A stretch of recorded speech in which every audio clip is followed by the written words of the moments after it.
श्री स्वामी समर्थ। वर्षातील 12ही महिन्यांमध्ये शिवरात्री येत असते, त्यापैकी फेब्रुवारी महिन्यामध्ये जी येते ती महाशिवरात्री। ती अत्यंत महत्त्वाची मानली जाते। या दिवशी भगवान शिवांचा विवाह देवी पार्वतीशी झाला होता। महाशिवरात्रीच्या दिवशी भगवान शिव व त्यांची पत्नी पार्वतीची पूजा केली जाते। हे व्रत पाळताना आपण दिवसभर पूजा करतो। महाशिवरात्रीचा हा पवित्र सण भारतासह जगभरामध्ये मोठ्या उत्साहाने साजरा केला जातो। यंदा पंचांगानुसार 26 फेब्रुवारी 2025 वार बुधवार या दिवशी महाशिवरात्री ही आलेली आहे आणि या दिवशी ती साजरी केली जाणार आहे। या दिवशी महादेवांना प्रसन्न करून घेण्यासाठी घरामध्ये सेवा व उपासना करायच्या आहेत, काही उपाय करायचे आहेत।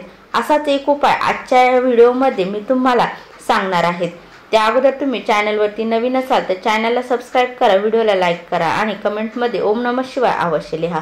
या उपायामध्ये तुम्हाला अशा काही झाडांना स्पर्श करायचा आहे। या झाडांना तुम्ही स्पर्श केल्यामुळे तुमच्या घरामध्ये अखंड लक्ष्मीची कृपा होईल। तुमच्या आयुष्यामध्ये असलेले दुःख दारिद्र्य संपूर्णपणे नष्ट होईल। असा हा उपाय महाशिवरात्रीच्या दिवशी कधी करायचा आहे, कोणत्या वेळेत करायचा आहे, या झाडांना तुम्हाला स्पर्श करायचा आहे याविषयी माहिती आजच्या व्हिडिओमध्ये मी तुम्हाला सांगणार आहे। त्यामुळे व्हिडिओ स्किप न करता शेवटपर्यंत पाहत राहा। चला तर मग व्हिडिओला सुरुवात करूया। महाशिवरात्रीचा हा सण दोन महत्त्वाच्या कारणांमुळे खास आहे। या तिथीला महादेवांनी देवी पार्वती सोबत विवाह केला होता। दुसऱ्या मान्यतेनुसार महाशिवरात्रीच्या दिवशी भगवान शिव प्रथमच प्रगट झाले होते। शिव हे ज्योतिर्लिंगाच्या रूपामध्ये प्रगट झाले। महाशिवरात्रीच्या दिवशीच 64 वेगवेगळ्या ठिकाणचे शिवलिंगांचे दर्शन झाले। या दिवशी महादेवांची पूजा केल्याने सर्व संकटे हे दूर होतात अशी मान्यता आहे। देवांचे देव महादेव हे शंकर, महेश, महाकाल, शिव, भोलेनाथ अशा वेगवेगळ्या नावांनी पूजले जातात। भोलेनाथ हे नावाप्रमाणे साधे भोळे आहे। साधे जल अर्पण केले तरी ते आपल्याला लवकर प्रसन्न होतात। असे असले तरी देखील महाशिवरात्रीला महादेवांची विशेष पूजा केली पाहिजे। महाशिवरात्रीला विधिवत केलेली पूजा ही अनेक पटीने फळ देते। मान्यतेनुसार या दिवशी पृथ्वीवरील प्रत्येक शिवलिंगामध्ये महादेवाचा साक्षात वास असतो, त्यामुळे या दिवशी केलेल्या पूजेचं विशेष महत्त्व असतं। त्यामुळे महाशिवरात्रीच्या दिवशी सकाळी लवकर उठून स्नान करून महादेवांसमोर स्वतःचा संकल्प, व्रताचा जो संकल्प आहे तर आपण स्वतः तो व्रताचा संकल्प घ्या। या दिवशी पांढरे वस्त्र परिधान करा। सुरुवातीला सूर्यदेवाला अर्घ्य अर्पण करा। या दिवशी तुम्हाला शक्य असल्यास निर्जला व्रत करा किंवा तुम्ही फलाहार घेऊन सुद्धा हे व्रत करू शकतात। अगदी ज्यांना व्रत करणे शक्य नाही त्यांनी ओम नमः शिवाय या मंत्राचा जप केला तरी सुद्धा चालेल। व्रताचं संपूर्ण फळ तुम्हाला मिळू शकतं। महादेवांची पूजा करताना सर्वप्रथम महादेवांना पंचामृताने स्नान घाला। तसेच चंदनाचा टिळक लावत बेलपत्र, भांग आणि धोत्र्याची फुलं अर्पण करा। बेलाची पाने अर्पण करा। या दिवशी महादेवांची विधिवत पूजा करा। सर्वात शेवटी आरती करत असताना आपल्याला देवांना खिरीचा नैवेद्य दाखवू शकतो आपण। त्यानंतर पूजा झाल्यानंतर महाशिवरात्रीच्या दिवशी तुम्हाला अशा काही झाडांना स्पर्श करायचा आहे याविषयी माहिती आजच्या या व्हिडिओमध्ये मी तुम्हाला सांगणार आहे। त्या अगोदर तुम्ही चॅनलवरती नवीन असाल तर चॅनलला सबस्क्राइब करा आणि कमेंटमध्ये ओम नमः शिवाय अवश्य लिहा।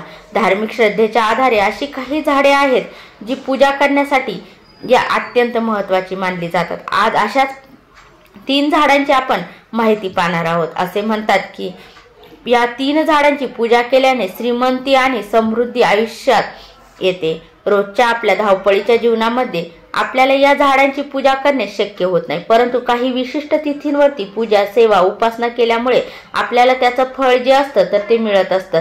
आपल्या घरामध्ये असलेले दुःख दारिद्र्य संपूर्णपणे नष्ट होत असतात। महाशिवरात्रीच्या दिवशी या ज्या पहिल्या झाडाला तुम्हाला स्पर्श करायचा आहे ते म्हणजे धोत्र्याचं झाड। या धोत्र्याच्या झाडाचं फळ किंवा फूल महादेवांना अर्पण करायचं आहे।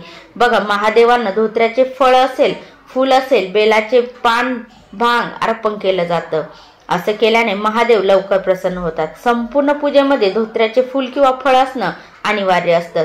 हे धोत्र्याचं फळ किंवा फूल तुमच्या देवघरातील शिवलिंगावरती अर्पण करू शकतात किंवा महाशिवरात्रीच्या दिवशी तुमच्या जवळपास असलेल्या महादेवाच्या मंदिरात जाणं शक्य झालं तर तिथे जाऊन सुद्धा हे फळ किंवा धोत्र्याचं फूल महादेवांना जरूर अर्पण करा। महादेवाच्या पूजेमध्ये धोत्र्याच्या फुलाला अत्यंत महत्त्व आहे। धोत्र्याचं फूल महादेवांना अर्पण केल्यामुळे तुमची रखडलेली सर्व कामे ही पूर्ण होतात। धोत्र्याचं फूल महादेवांना अर्पण करण्यामागे एक पौराणिक कथा देखील आहे। असं म्हटलं जातं की समुद्र मंथनाच्या वेळी काही वस्तू बाहेर आल्या होत्या आणि त्यावेळेस देव आणि दानवांमध्ये त्यावरून वाद झाले होते। काही गोष्टी देवाने वाटून घेतल्या आणि काही गोष्टी दानवांनी वाटून घेतल्या। ज्यावेळेस समुद्र मंथनातून हलहल नावाचं विष बाहेर पडला त्यावेळेस मात्र देव आणि दैत्य दोघांपैकी कोणीही हे विष प्राशन करण्यासाठी तयार नव्हतं। त्यावेळेस देव आणि दानव यांनी ते विष घेऊन महादेवांकडे गेले। महादेवांनी संपूर्ण सृष्टीचे रक्षण करण्यासाठी या विषाचं प्राशन केलं आणि आपल्या घशामध्ये हे विष सामावून घेतलं। अतिशय विषारी असलेलं हे विष प्राशन केल्यामुळे महादेवांना त्याचा त्रास होऊ लागला आणि ते बेशुद्ध पडले। त्यांना शुद्धीत आणण्यासाठी देव आणि दैत्यांनी अनेक प्रयत्न केले आणि त्यानंतर त्यांच्या माथ्यावरती भांग आणि धोत्र्याची फुलं अर्पण केली गेली। त्यावेळेस महादेवांना शुद्ध आली। तेव्हापासून महादेवांना भांग आणि धोत्र्याची फुलं किंवा फळं ही अर्पण केली जातात। याशिवाय धोत्र्याचं फुल महादेवांना अर्पण करण्यामागे अजून एक पौराणिक कथा आहे। बघा, अशी मान्यता आहे की महादेव जे आहेत तर ते कैलास पर्वतावरती असतात आणि थंडीमध्ये थोडासा त्यांना उबदारपणा लाभावा यासाठी त्यांना भांग आणि धोत्र्याची फुलं अर्पण केली जातात। त्यामुळे त्यांना तिथल्या थंडीमध्ये थोडासा उबदारपणा मिळतो, म्हणूनच याचं महत्त्व अधिकच वाढलं आहे। बघा, महाशिवरात्रीच्या दिवशी या धोत्र्याच्या फुलाच्या फळाच्या झाडाला आपल्याला स्पर्श करून आपली इच्छा व्यक्त करायची आहे आणि ही इच्छा व्यक्त करत असताना महादेवांना ती इच्छा पूर्ण करण्यासाठी प्रार्थना करायची आहे। असे केल्याने आपल्या घरामध्ये असलेल्या आर्थिक समस्या, पैशा संबंधीच्या समस्या ज्या काही असतील तुमच्या घरामध्ये त्या संपूर्णपणे नष्ट होतील आणि तुमच्या घरामध्ये महालक्ष्मी नांदायला लागेल। महादेवाची विशेष कृपा तुमच्या घरावरती राहील। या झाडाचा तुम्हाला विशेष पूजा देखील करायची आहे। अखंड लक्ष्मी प्राप्तीसाठी या झाडाला हळदी कुंकू, अक्षता, फुलं अर्पण करायचं आहे। धूप दीप ओवाळून घ्यायचा आहे आणि शुद्ध गाईच्या तुपाचा दिवा देखील या झाडाखाली प्रज्वलित करायचा आहे। असे केल्यामुळे तुमच्या कितीही कठीणातील कठीण ज्या इच्छा आहेत तर त्या पूर्ण होतात, अशी देखील मान्यता आहे। यानंतरच्या दुसऱ्या झाडाला तुम्हाला महाशिवरात्रीच्या दिवशी म्हणजे उद्या तुम्हाला स्पर्श करायचा आहे। ते झाड म्हणजे शमीचं झाड। दिवसभरामध्ये तुम्ही कधीही या झाडांना स्पर्श करू शकतात। तर उद्या तुम्हाला शमीच्या झाडाला म्हणजेच त्याला लाजाळूचं झाड असे देखील म्हणतात। या झाडामध्ये भगवान शंकरांचा वास असतो अशी देखील मान्यता आहे। शमीच्या झाडाखाली भगवान शिवांनी माता पार्वती यांचा विवाह झाला होता, म्हणून शमीच्या झाडाला हिंदू धर्मामध्ये अतिशय पवित्र आणि पूजनीय मानलं जातं। महाशिवरात्रीच्या दिवशी एक ताट घ्यायचं आहे, त्यामध्ये कलश भरून पाणी घ्यायचं आहे आणि यामध्ये तुम्हाला 1 चमचा कच्चं दूध टाकायचं आहे। त्यानंतर हळदी कुंकू, अक्षता, फुलं, धूप दीप घ्यायचा आहे। हे ताट घेऊन तुम्हाला शमीच्या झाडाजवळ जायचं आहे। तिथे गेल्यानंतर या झाडाला तुम्हाला पंचोपचाराने पूजा करायची आहे। झाडाला स्पर्श करून तुम्हाला तुमच्या ज्या काही इच्छा आहेत तर त्या मनोमन व्यक्त करायच्या आहेत। दीप ओवाळून घ्यायचा आहे। शुद्ध गाईच्या तुपाचा दिवा तिथे तुम्हाला झाडाखाली प्रज्वलित करायचा आहे। असे केल्यामुळे तुमच्या कठीणातील कठीण इच्छा पूर्ण होतात। महादेवांची विशेष कृपा तुम्हाला प्राप्त होते। बघा, साक्षात महादेवांचा वास असलेल्या शमीच्या झाडाची पूजा केल्याने त्यामध्ये असलेल्या दैवी शक्तींचा आपल्याला आशीर्वाद लाभतो आणि आपल्या कठीणातील कठीण इच्छा ह्या पूर्ण होतात। यासोबतच शमीच्या झाडाची पाने देखील आपल्याला देवघरातील शिवलिंगाला अर्पण करायची आहेत, कारण एक शमीचं पान 10 बेलपत्रांसमान असतं। त्यामुळे जर तुम्हाला शमीची पानं मिळाली तर नक्कीच तुम्ही उद्या शिवरात्रीच्या दिवशी ती महादेवांना अर्पण करायला विसरू नका। आपल्या हिंदू धर्मामध्ये शमीच्या झाडाचे अत्यंत पवित्र पूजनीय असं मानलं जातं, कारण भगवान रामाने जेव्हा रावणाचा वध केला होता तेव्हा वध करून आल्यानंतर सगळ्यात आधी रामांनी शमीच्या झाडाची पूजा केली होती। दुसऱ्या कथेनुसार ज्यावेळेस पांडव वनवासात गेले त्यावेळेस त्यांनी त्यांचे शस्त्र जी आहेत तर ती शमीच्या झाडामागे लपवून ठेवली होती, म्हणूनच शमीच्या झाडाला अनन्यसाधारण असं महत्त्व प्राप्त झालं आहे आणि शमीचे झाड हे अत्यंत पूजनीय मानलं गेलं आहे। शमीच्या झाडाची पूजा केल्याने मोक्ष प्राप्ती मिळते आणि जन्म मृत्यूच्या फेऱ्यातून व्यक्तीला मुक्ती मिळते असे देखील मान्यता आहे। शमीचे झाड हे वाईट शक्तींविरुद्ध एक ढालीसारखं काम करतं, म्हणून जर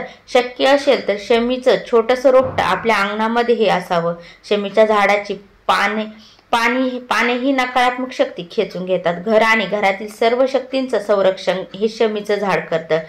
शमीच्या झाडाची पूजा केल्याने संतती प्राप्ती होते। त्यामुळे ज्या स्त्रियांना बऱ्याच वर्षांपासून मूलबाळ होत नाही त्यांनी महाशिवरात्रीच्या दिवशी शमीच्या झाडाची पूजन केल्याने त्यांना मूलबाळ होऊ शकतं, संतती प्राप्ती होते।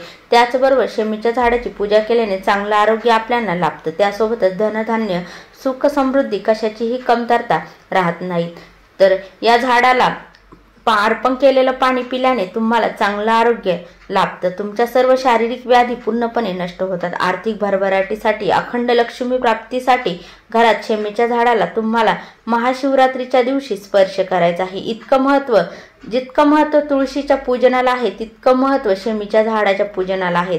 रोज शक्य नसेल तर किमान महाशिवरात्रीच्या दिवशी उद्याच्या दिवशी तुम्हाला या झाडाचं विशेष पूजन करून देवी लक्ष्मीची कृपा आशीर्वाद प्राप्त करून घ्यायचा आहे। यानंतर महाशिवरात्रीच्या दिवशी सर्वात महत्त्वाचे झाड म्हणजे बेलाचे झाड।